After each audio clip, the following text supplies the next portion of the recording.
हिमाचल प्रदेश विधानसभा के बजट सत्र का आज पहला दिन था और आज पहले दिन राज्यपाल के अभिभाषण में राज्यपाल ने हर उस योजना, हर उस घोषणा और हर उस फैसले का जिक्र किया जिसका जिक्र मुख्यमंत्री सुखविंदर सिंह सुक्खू और प्रदेश कांग्रेस सरकार हमेशा से करते आ रहे हैं। चाहे वो भर्तियों की बात हो, भर्तियों में पारदर्शिता की बात हो, नई योजनाओं की बात हो, नए संस्थानों को खोलने की बात हो, भ्रष्टाचार को मिटाने की बात हो, हर उस घोषणा और हर उस योजना के बारे में राज्यपाल ने बताया। उन्होंने प्रदेश में नए औद्योगिक क्षेत्र जो विकसित किए जाएंगे उसका जिक्र किया। उन्होंने कांगड़ा को पर्यटन राजधानी बनाने के सरकार के फैसले का जिक्र किया, जिसके लिए 3,000 करोड़ रुपए जारी करने का मुख्यमंत्री पहले ही प्रदेश सरकार जो है वो ऐलान कर चुकी है। इसके अलावा वन मित्र जो भर्ती किए जा रहे हैं उनका जिक्र राज्यपाल ने किया और साथ ही साथ जो भर्तियों को लेकर प्रदेश सरकार दावे करती है कि पारदर्शी भर्तियां सरकार कर रही है, उनका भी राज्यपाल ने अपने अभिभाषण में जिक्र किया। इसके साथ ही जो कर्मचारी चयन आयोग हमीरपुर का, जिसे मौजूदा सरकार ने सत्ता में आते ही भंग कर दिया था और उसकी जगह राज्य चयन आयोग जो बनाया गया है, उसके बारे में भी राज्यपाल ने अभिभाषण में अपने आज के सत्र के दौरान जिक्र किया है। साथ ही साथ अब इस अभिभाषण के बाद इस पर चर्चा होगी, कल और परसों इस पर चर्चा होगी और इस चर्चा के दौरान विपक्ष की तरफ से ये कोशिश की जाएगी कि राज्यपाल के अभिभाषण में जो जो बातें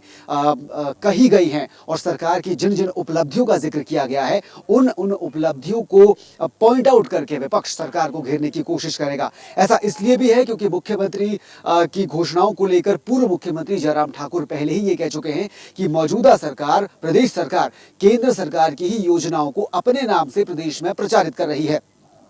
आज राज्यपाल के अभिभाषण में जिस आवास योजना के तहत आपदा से प्रभावित लोगों को घर देने की बात मुख्यमंत्री की तरफ से राज्यपाल के अभिभाषण में कही गई थी, उसको लेकर भी जयराम ठाकुर ये पहले ही कह चुके हैं कि केंद्र सरकार की योजनाओं को प्रदेश में लागू करके उसे प्रदेश सरकार अपनी तरफ से लागू करने का जो एक मैसेज है वो जनता को देने की कोशिश कर रही है और जनता को गुमराह करने की एक तरह से कोशिश की जा रही है। तो अभिभाषण के जरिए प्रदेश सरकार ने अपनी योजनाओं को प्रचारित करने का काम किया, जबकि विपक्ष का कहना है कि राज्यपाल को एक जरिया बनाया जा रहा है सरकार की तरफ से जनता को गुमराह करने का। अब राज्यपाल के अभिभाषण पर जब चर्चा होगी आने वाले दिनों में, तो उसमें विपक्ष की लगातार कोशिश रहेगी सरकार को घेरने की। लेकिन इसके साथ साथ क्योंकि 29 फरवरी तक ये बजट चलना है, लोकसभा चुनाव अवसर पर हैं और लोकसभा चुनाव से पहले प्रदेश सरकार अपने बजट में क्या कुछ ऐसे ऐलान करती है, ऐसी घोषणाएं करती है जिससे जनता को एक तरह से आकर्षित किया जा सके, प्रभावित किया जा सके, उस पर भी नजर रहेगी। लेकिन विपक्ष दूसरी तरफ लगातार तैयार है, खासकर चुनावी गारंटियां जो कांग्रेस की थी उन्हें लेकर और तमाम ऐसे मुद्दे जिनके जरिए मौजूदा सरकार के पिछले 14 महीनों के कार्यकाल को लेकर सरकार पर हमला बोला जा सके, सरकार पर निशाना साधा जा सके। इसी को लेकर आज एक विधायक दल की बैठक भी बीजेपी की तरफ से, विपक्ष की तरफ से बुलाई गई थी और उस बैठक में भी बजट सत्र के दौरान आने वाले दिनों में कैसे सरकार को खींचा जाएगा उसको लेकर एक रणनीति तैयार की गई है, एक तरह से चर्चा की गई है।